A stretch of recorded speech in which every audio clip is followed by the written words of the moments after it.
Hello again, everybody! Welcome back to Super Smash Bros. Ultimate. I'm currently fresh off the heels of watching a certain Smash Direct that may or may not have left me very excited, because it might just have involved Sans the Skeleton. Anyway, getting back on track, here we are facing off the Guardian from Breath of the Wild. These guys, for anyone who has played Breath of the Wild, are equal parts badass and absolutely terrifying. You actually get a chance to encounter one early in the game, or quite a few in fact, and the first thing you'll see is a laser sight pointed at you, and some menacing music will start playing before you are immediately blown to fuck and insta-killed. Which sets a really good precedent. The Guardians are basically a bunch of automatons created to face off against Ganon. They got kind of corrupted, and they become some of your more formidable enemies in Hyrule. And this one doesn't seem to want to die. There he goes. Just drop a gun on his head and knock him out. Alright, the Guardian is a secondary spirit, which gives you weapon resistance. That is pretty neat, I'm not gonna lie. Alrighty, so this is where the game lets you make one of 3 decisions in terms of where you want to go. And I'm going to choose the one that seems most sensible. We have Marth on the left, Sheik at the top, and we have Villager on the right. All 3 of them are primary spirits of a different type. And given that I'm currently using Metal Mario, as I acquired him in the last episode, it would make most sense for me to go for the attack spirit, which would give me an advantage. It's a little bit like the weapon triangle from Fire Emblem, where swords beat axes, axes beat lances, and lances beat swords, but with attacking, shielding, and grabbing instead. So yeah, anyway, speaking of Fire Emblem, here is Marth. I've talked a lot about Marth on this channel since I've reviewed Fire Emblem Shadow Dragon, as well as Mystery of the Emblem. He is a prince, he's the first Fire Emblem protagonist, he came back for his sequel game, both of his games were remade. Most of his moveset is completely devised. It was devised for Smash Melee because in the Fire Emblem games, all he can really do is walk up to an enemy and slash them. So yeah. Creative license was taken, and I'm okay with that, because Fire Emblem is dope, and I like to see it, you know, represented. I'm one of the few people who contests that there are not too many Fire Emblem characters in this game. Because, you know what, there are a shit ton of games in that series, so that's one way of representing that. Anyway, by taking that path, we've blocked those off, so let's now go for Charlotte Orlin. Charlotte Orlin is a young witch who uses a bunch of magical tomes, and she appeared in the Castlevania games Portrait of Ruin and Harmony of Despair. She's being represented here by Zelda, who just loves spamming fireballs, which is certainly not annoying at all, except it totally is. Holy shit, Zelda, please, come on. Please no, thank you.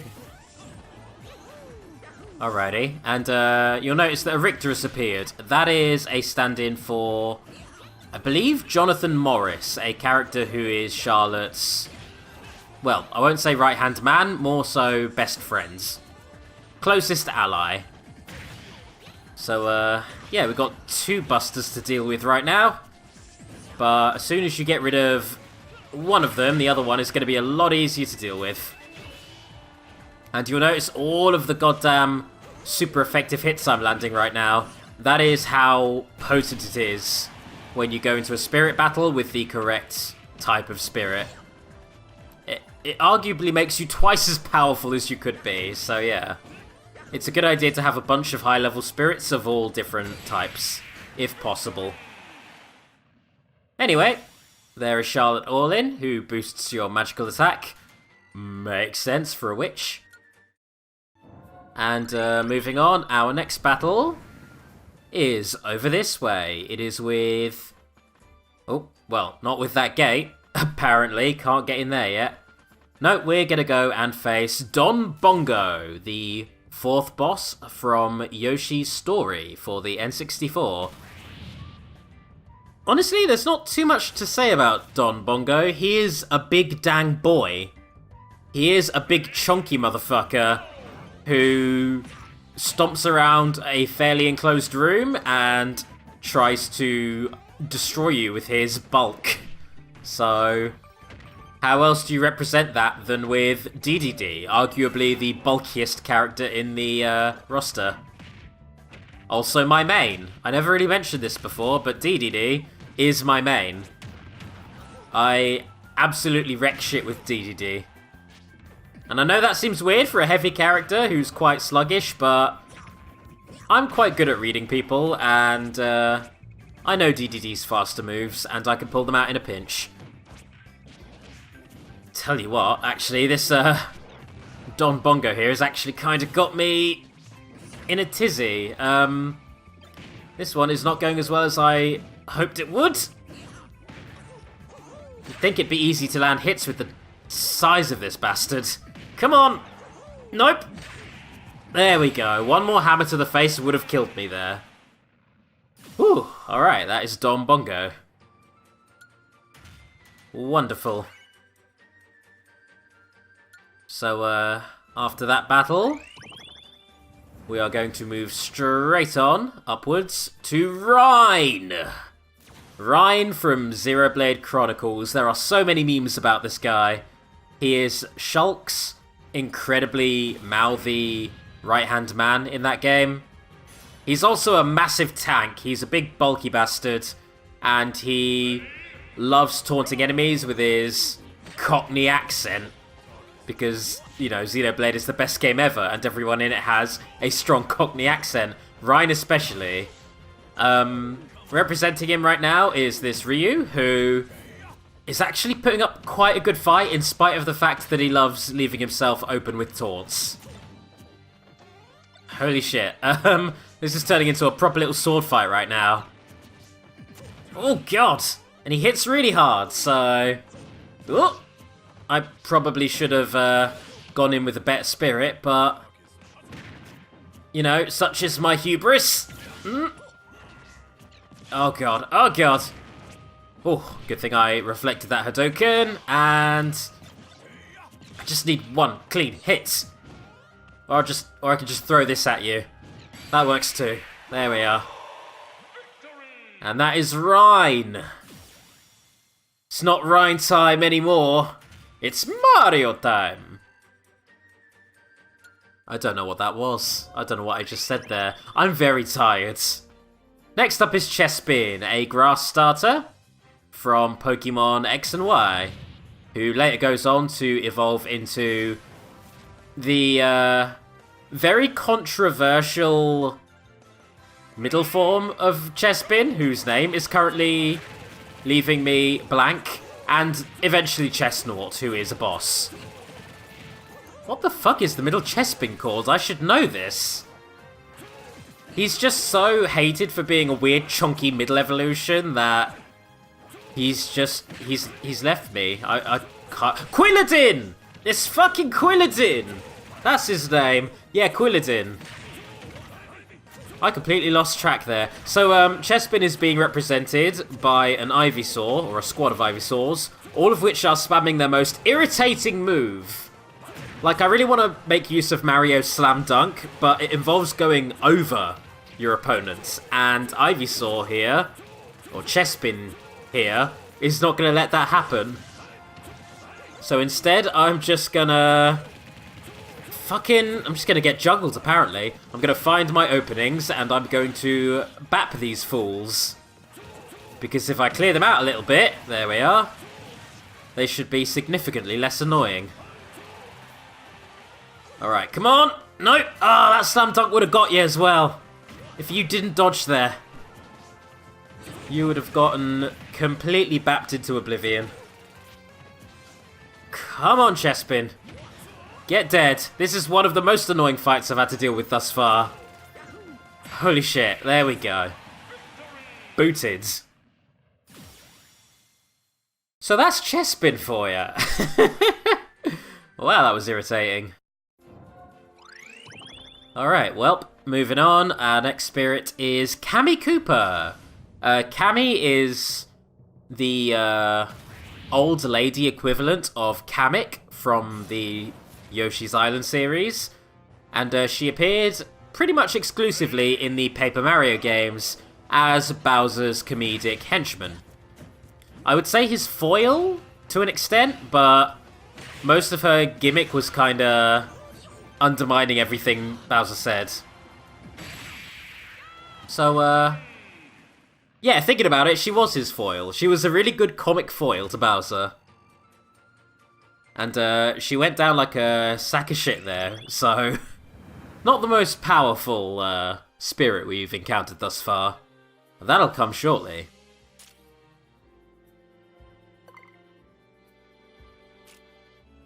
So, with that, a whole new area has opened up, what with me acquiring Cammy.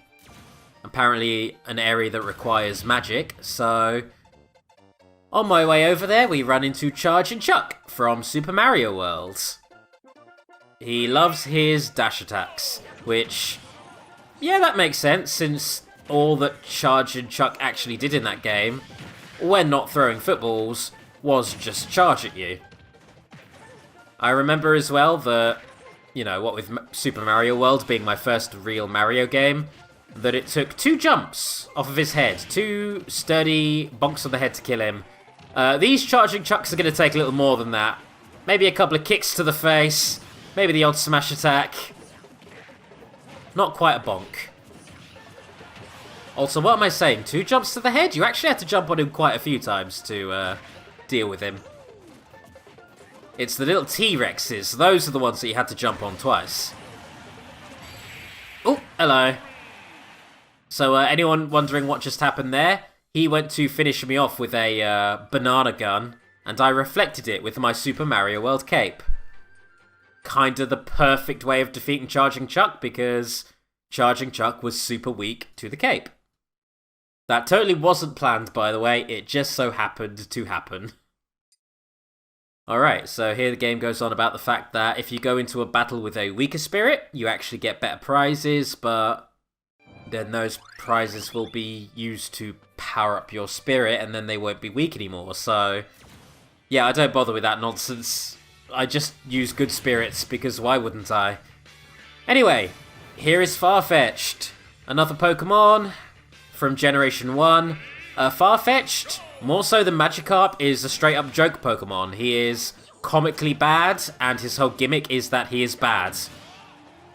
His Japanese name refers to the fact that he is a duck that comes bearing a leek, which is to say, an animal so dumb that it hands itself over to its predator.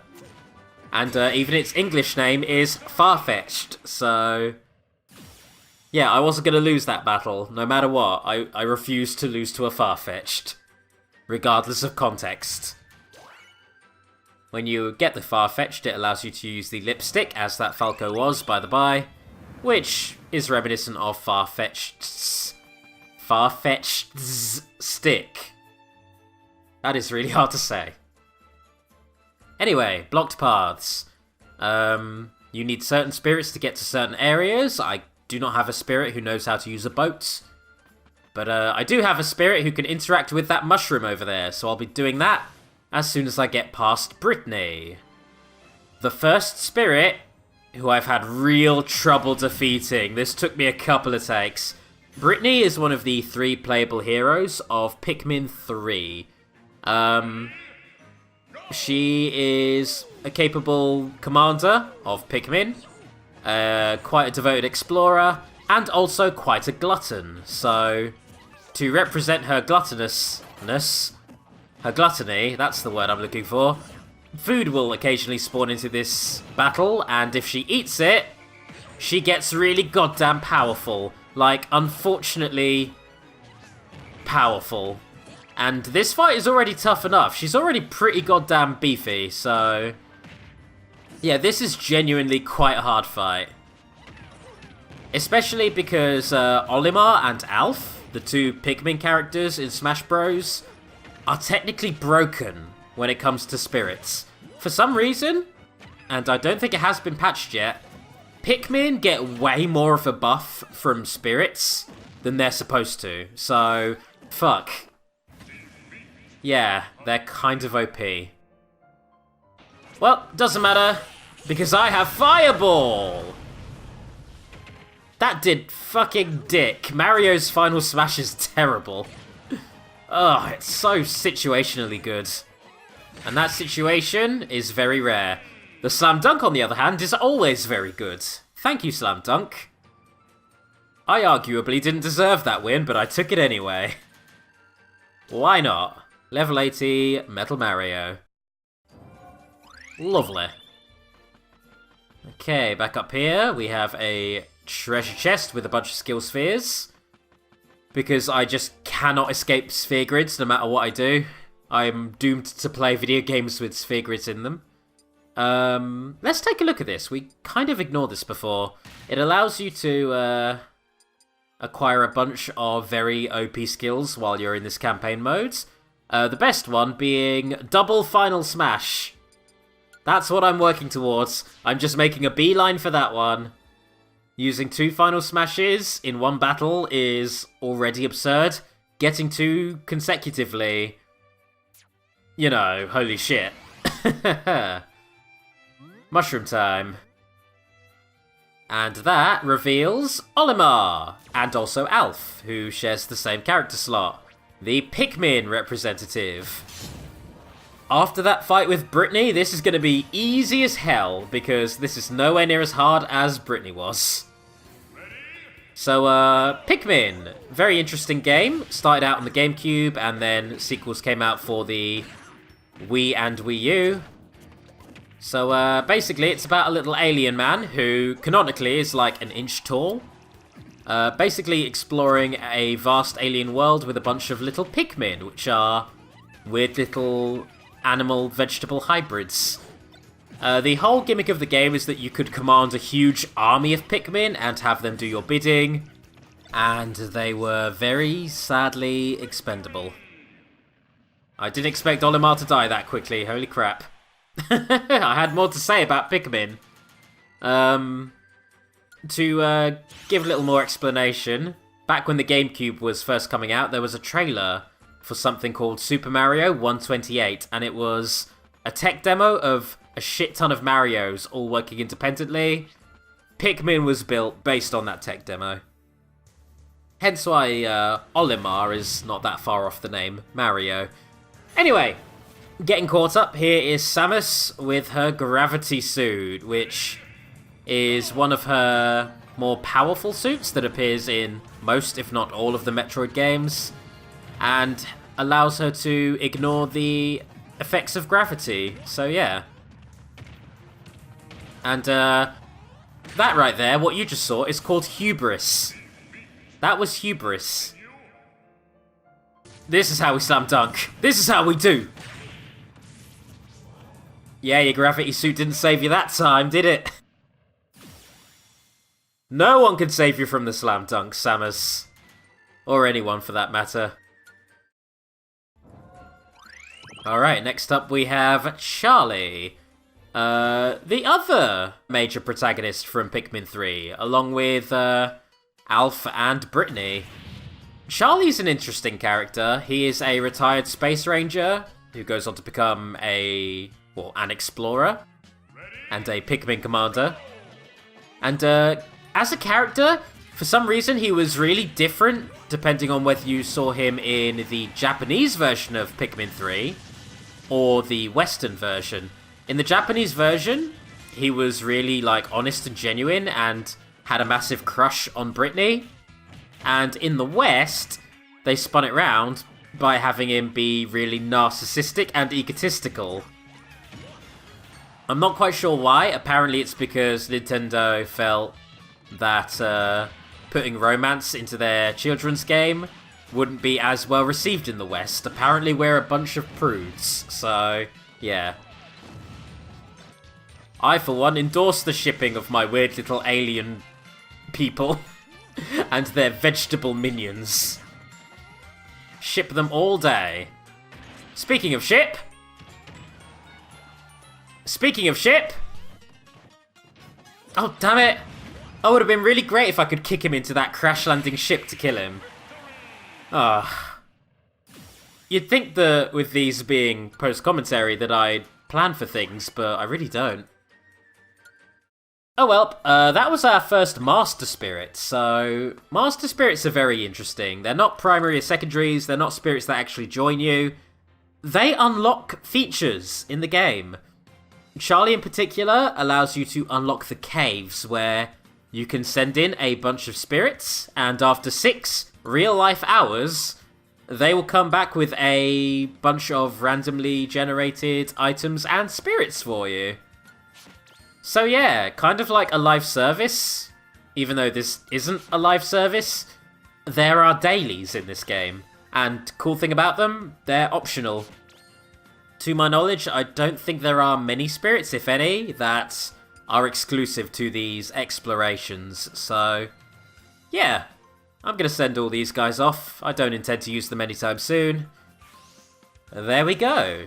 So, next time we're going to be having another dip into the spirit board, because I want to expand the roster a little bit, so I'll see you soon. Bye everyone!